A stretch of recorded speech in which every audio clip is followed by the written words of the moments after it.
India ने पूरे का पूरा डंडा इनके अंदर घुसा दिया, इतना बड़ा इनके अंदर घुसा दिया पढ़ के। लेकिन जो बैटिंग किया जायसवाल ने, जो बैटिंग किया यशस्वी जायसवाल ने, भाईजान उस बंदे ने प्रॉपर बैटिंग किया। तो उसने पूरा पटक के घंटा बजाया, आगे उसने लटक के घंटा बजाया। देखो अभी तो जायसवाल के रन आए हैं, गिल के भी रन आए हैं। भारतीय टेस्ट ओपनर जायसवाल का जिक्र पाकिस्तान में क्यों इतना हो रहा है? भारत ने जायसवाल पैदा किया तो पाकिस्तान के पास साइम अयूब है। सबसे बड़ा सवाल कि जायसवाल का जिक्र पाकिस्तान में क्यों हो रहा है? मुझे याद है कि जब शुभमन गिल आए थे तो पाकिस्तान के अंदर वो बड़े फेमस हुए कि क्या कमाल खेलते हैं। ऑस्ट्रेलिया के अंदर टेस्ट सीरीज जब इंडिया टीम खेलने गई थी तब वो एज एन ओपनर खेलते थे। उन्होंने कुछ इनिंग्स बहुत अच्छी और शानदार खेली, फिर अपने देश के अंदर वनडे के अंदर बहुत अच्छा खेले। 2023 में 5 उन्होंने वनडे सेंचुरी की और वनडे टीम जो आईसीसी ने अनाउंस की उसके अंदर एज एन ओपनर वो शामिल है। मगर अभी बात जायसवाल की हो रही है तो मोहम्मद यूसुफ ने जायसवाल का जिक्र किया। उन्होंने बोला कि आप जायसवाल को देखें कि उन्होंने जायसवाल को कहां से वो लेके आए। उन्होंने बोला कि गंगोली कहते हैं कि हम टी20 से प्लेयर को टीम में नहीं लेके आते, अगर कोई बेहतर निकल आए तो फिर हम उनको इंडिया के स्ट्रक्चर में लेके जाते हैं। अब जायसवाल का रिकॉर्ड देखें, वो इंडिया अंडर 19 खेले, वो इंडिया ए टीम खेले, वो इंडिया अंडर 23 खेले, वो इंडिया बी टीम के साथ खेले, वो और 2-3 ऐसी डोमेस्टिक स्ट्रक्चर के अंदर उनको अच्छी तरह से रगड़ा गया और उसके बाद टीम इंडिया के अंदर वो आए और उन्होंने बताया कि इंडिया के अंदर जब कोई बैटिंग टैलेंट ऊपर आता है तो वो कैसा होता है। जाहिर है अगर आपको शुभमन गिल को हटाना है एज एन ओपनर तो आपको जायसवाल बनकर हटाना पड़ेगा। अगर आपको टीम इंडिया के अंदर एज ए बल्लेबाज आना है तो आपको जायसवाल बनकर आना पड़ेगा। और नए टैलेंट की बात की जाए तो पाकिस्तान में सबसे ज्यादा डिस्कस साइम अयूब और भारत के जायसवाल हो रहे हैं। अगर इन दोनों के बीच में कोई कंपैरिजन है नहीं, मैं रैकेट के एतबार से नहीं कह रहा, आप ओवरऑल देख लें कि दोनों का इंटरनेशनल अपीयरेंस चेक कर लें, दोनों का इंटरनेशनल रैकेट कर लें, आपको कुछ खास आपको मिलावट मिलेगी नहीं, मुशाहबत मिलेगी नहीं, आपको लगेगा कि थोड़ा डिफरेंस है। अगर साइम अयूब पाकिस्तान के मोस्ट टैलेंटेड बल्लेबाज कहे जा रहे हैं। बहुत से लोगों ने यह भी बात की कि शायद पाकिस्तान ने सिडनी में उनको बहुत जल्द खिला दिया। दोस्तों, इंडिया वर्सेस जिम्बाब्वे मैच में इंडिया ने 10 विकेट से जीत दर्ज की। टॉस जीतकर इंडिया ने पहले जिम्बाब्वे को बैटिंग करने का न्योता दिया। जिम्बाब्वे की तरफ से माधवरी की 25, मरुमनी की 32, सिकंदर राजा जो जिम्बाब्वे टीम का कप्तान है 46 रनों की अहम पारी खेली, 152 रनों की एक सम्मानजनक स्कोर खड़ा किया। फिर बैटिंग करने आई इंडिया की तरफ से यशस्वी जायसवाल और शुभमन गिल। जायसवाल की 93 और शुभमन गिल की 58 रनों की बदौलत इंडिया ने 10 विकेट से जीत दर्ज की। दोस्तों, इस जीत के बाद पाकिस्तान मीडिया का क्या रिएक्शन है? मगर वो खेले, उन्होंने टी20 में अफगानिस्तान के खिलाफ सीरीज से आगाज किया, अभी न्यूजीलैंड के खिलाफ वो खेले मगर पूरी सीरीज नहीं खेल पाए और अभी तक इंटरनेशनली कोई एक इनिंग बड़ी वो नहीं बना पाए। अगर उनके कुछ शॉट्स को डिस्कस हुआ, पाकिस्तानी फैन बहुत खुश हुए कि नो लुक शॉट उनका बहुत खूबसूरत है, मगर एक कंप्लीट पैकेज अगर टैलेंट को आपने एज एन एग्जांपल दिखाना हो तो जायसवाल है।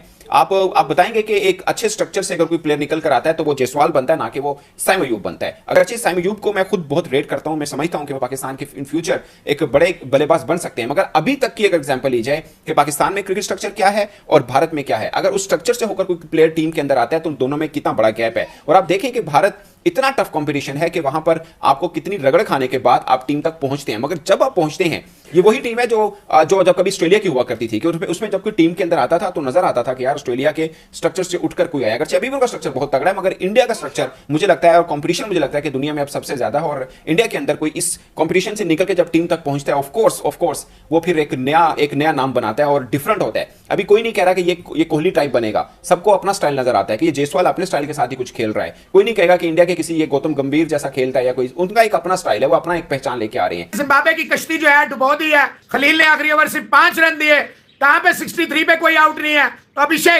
अभिषेक नाम ही आजकल आपको अभिषेक इट्स टू अर्ली टू से रोहित शर्मा मिल गया टी20 में, but Abhishek Sharma the wonder boy बल्ले से 100 दूसरे ही मैच में बहुत शानदार कप्तानी की है गिल ने। तारीफ ना की जाए तो ज्यादती होगी। From all over the place to 152 ये जिम्बाब्वे की टीम जो है माजरती है। 6 ओवरों में 44, पावर प्ले 44 रन का आ जाए और उसके बाद अगले आप ठुम्मा 63 इशारा और अगली 8 बालों पे आप 3 रन करें और विकेटों पे विकेटें गिरती जाए तो it's a crime, but India will take it. तो कहेंगे thank you very much Abhishek. Part timer Abhishek ने पहली कामयाबी हिंदुस्तान को दिलाई, फिर दुबे ने दूसरी कामयाबी। आज तो दुबे बड़ा इंप्रूव था।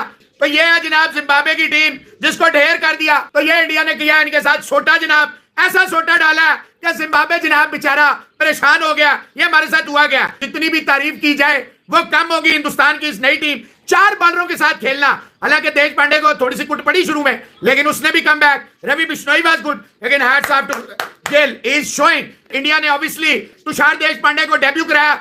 मैं कहता हूं हैट्स ऑफ है भाई हिंदुस्तान बीसीसीआई को कि आप फ्यूचर में नजर रख रहे हैं, आप देख रहे हैं क्या करना है, या आपस में लड़ रहे हैं। गोली पिल्ला खेल रहे हैं, एक दूसरे को नीचा दिखा रहे हैं। हिंदुस्तान का बोर्ड मजबूत से मजबूतर हो रहा है, चैंपियन पे चैंपियन बन रहे हैं, प्लेयर पे प्लेयर नहीं कर रहे हैं, कप्तान पे कप्तान नहीं कर रहे हैं, एक के बाद एक, एक के बाद एक, एक के बाद एक जो है डेब्यू हो रहा है, और वो एक का एक, एक का एक, एक का एक जो है वो दिखा रहा है कि हमारे अंदर कितना ताड़ा है, हमारे अंदर कितनी पावर है, हम कितने तैयार हैं। एक हमारे लगड़ पकड़, कोई यूएई से पकड़ के लाते हैं, कोई रिटायरमेंट से पकड़ के लाते हैं, और इनसे बल्ला नहीं पकड़ा जाता। तो ये जाता है गिल को क्रेडिट कि गिल ने अपने 4 बॉलरों को घुमा दिया, और गिल ने 5 ओवर करवा लिए पार्ट टाइमरों से, 3 अभिषेक से, 2 दुबे से।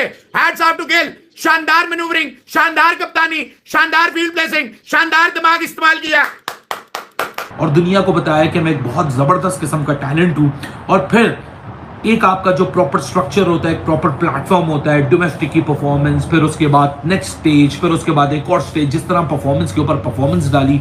सो it's great to see this boy putting up runs because this innings was of a lot of quality.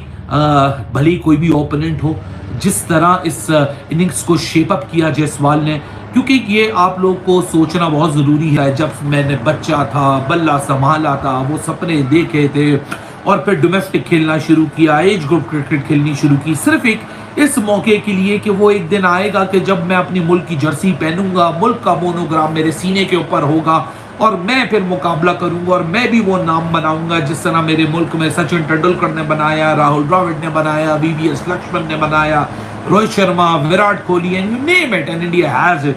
और उस बैटिंग लेगेसी में अपने झंडे गाड़ना, जिस तरह जायसवाल की हंगर ऑफ रन्स दिखी, that was great movement to see, and that was a great visual to see कि किसी भी एक लड़के के अंदर जब हंगर होती है ना, वो जब डिस्प्ले करती है, आपको क्रिकेट देखने वाले को, भले ही आप इंडिया को सपोर्ट करते हो या ना करते हो, उनकी क्रिकेट को पसंद करते हो या ना करते हो, लेकिन क्या इस बंदे ने अपने आप को इंप्रूव किया, क्या प्रोडक्ट बनकर आया। ये होता है, देखो एक खिलाड़ी होता है ना, आप खिलाड़ी को कर देते हो यार ये जस्ट T20 खिलाड़ी है, T20 से ये खिलाड़ी आगे नहीं जा सकता, आप उसको महदूद कर देते हो। भाई अगला T20 में भी रन करता है, ODI का भी अगला खिलाड़ी है, अगला टेस्ट का भी खिलाड़ी है। ये होता है प्रॉपर बैट्समैन, जिसे कहते हैं कि तीनों फॉर्मेट में रन करना जानता है। T20 में हो तो T20 के फॉर्मेट में कैसा खेलता है, बैट ही नहीं रुकता उसका, छक्के पे छक्का, चौके पे चौका। T20 को जो सही मायनों में T20 की तरह खेलना होता है, इवन शुभमन गिल से ऊपर नजर आ रहा है। T20 में अगर आपके पास जायसवाल और शुभमन गिल की 2 चॉइस हो तो आप जायसवाल को पिक करोगे कि ये बहुत ही अग्रेसिव है। तो भाई T20 को T20 की तरह खेलने वाला ये जायसवाल, ODI में भी आगे आने वाले वक्त में इसको चांस देना पड़ेगा, और अगर इसको चांस सही तरह मिल गया ODI में, इससे वहां भी आग लगा देनी है, क्योंकि अभी ODI में उसको मौका नहीं मिला उस तरह से। लेकिन टेस्ट और T20 जहां उसको चांस दिया गया, उसने प्रूव किया कि मैं ही बेस्ट बल्लेबाज हूं।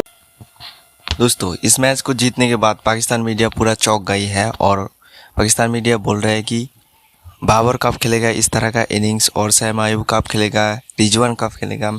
तो कई लोग यशस्वी जायसवाल की तुलना सैम अयूब से कर रहे हैं, क्योंकि असल में ये करना नहीं चाहिए, क्योंकि सैम अयूब अभी उस तरह का इनिंग खेला नहीं है, और जायसवाल काफ़ी उस तरह का इनिंग्स खेल गया है।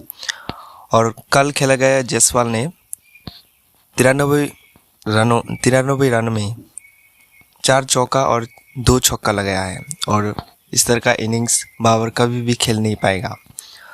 तो आपको क्या लग रहा है, बाबर और जायसवाल में कौन अच्छा लग रहा है, प्लीज़ कमेंट्स में जनाएं।